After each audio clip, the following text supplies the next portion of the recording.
하나님께서 하나님의 일을 하실 때 하나님의 말씀과 그리고 하나님의 사랑과 그리고 공동체로 하여금 순종하게 하고 연합하게 하고 화합하게 한다고 하였습니다. 그리고 거기에 한 가지 더 증거를 주는데 어떤 증거를 주는가 하면 믿지 않는 자들의 고백입니다. 오늘 본문의 라합의 이야기를 잘 보면 우리가 읽진 않았지만 이 2장의 앞부분에 보면은 라합이 그렇게 이야기를 합니다. 여호와 하나님께서 어떻게 이스라엘 백성들을 이끌어내셨고 또 이 요단 동편에서 전쟁을 치르고 그 땅에 있는 왕들을 어떻게 격파했는지 그 이야기를 다 들은 우리의 마음이 다 녹았다 이렇게 표현합니다. 간담이 선을 해서 이 하나님의 이름 앞에 다 벌벌 떨고 있다라는 고백인 것이죠. 그런데 이러한 이 고백이 바로 믿지 않는 자의 입술을 통해서 지금 고백되어진다는 것이 중요한 것입니다.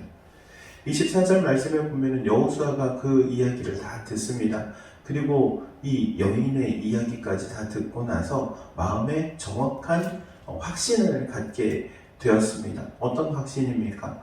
이제 정말 때가 되었구나. 그리고 하나님께서 이루시고자 하는 일이 단순히 말씀으로만 그치는 것이 아니라 이제 그 모든 일들을 다 이루어가기 위해서 우리에게 증거로 보여주시는구나 라는 그런 마음의 확신을 얻었을 것입니다.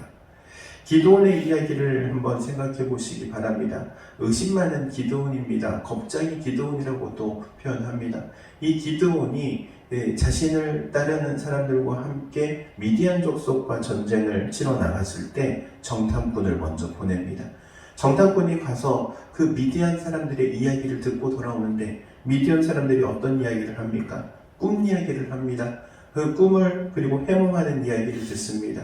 큰 돌이 굴러와가지고 자신들의 진영이 다 무너지는 그러한 꿈을 이야기하고 한 사람은 그 꿈을 해석하는데 기드온이 마치 우리를 다 볼링공이 와서 핀을 쓰러뜨리듯이 우리가 전부 다 쓸려가게 된다. 이런 꿈 해몽을 하게 되는 것을 정탐꾼을 통해 듣게 되고 마음의 확신을 갖게 되는 것이죠.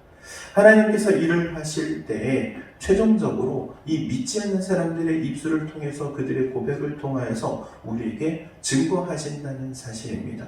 확신을 갖게 하신다는 사실입니다.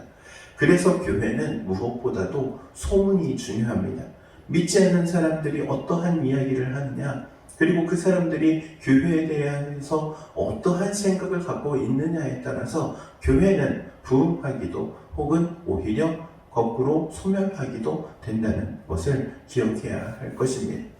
그렇기 때문에 우리 교회는 정말 좋은 소문이 나야 합니다. 그럼 가장 좋은 소문이 어떠한 소문이겠습니까? 하나님이 함께 하시는 교회, 하나님이 역사하시는 교회, 하나님이 응답하시는 교회, 하나님이 감동하시는 교회, 하나님이 살아있는 교회라는 소문이 나야 정말 교회가 교회다워지고 교회의 부흥도 일어나게 된다는 사실을 기억하시기 바랍니다.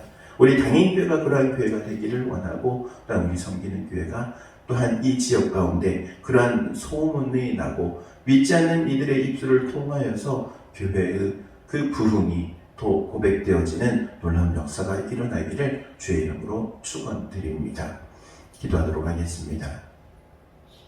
사랑과 은혜가 충만하신 하나님, 은혜를 구합니다. 하나님께서 또한 우리 당인교회를 사랑하시고 교회를 통하여 하나님의 나라를 이루어 가시고자 몸된 교회를 이 당인이 지역 가운데 세워주신 줄로 고백합니다. 교회를 통하여 이루시고자 하는 모든 일들을 이루시되 믿지 않는 이들의 입술의 고백을 통하여 이루어 가도록 인도하여 주옵소서. 믿지 않는 이들이 우리 당인교회를 바라보며 하나님의 살아계심과 역사하심과 일하심, 응답하심을 고백하게 하시고 깨닫게 하시고 그래서 놀라운 성령의 역사가 이어져가는 우리 당인교회가 되게 하시고 우리 공동체, 우리 성도들의 삶이 되도록 은혜 베풀어 주옵소서. 예수님의 이름으로 기도하옵나이다.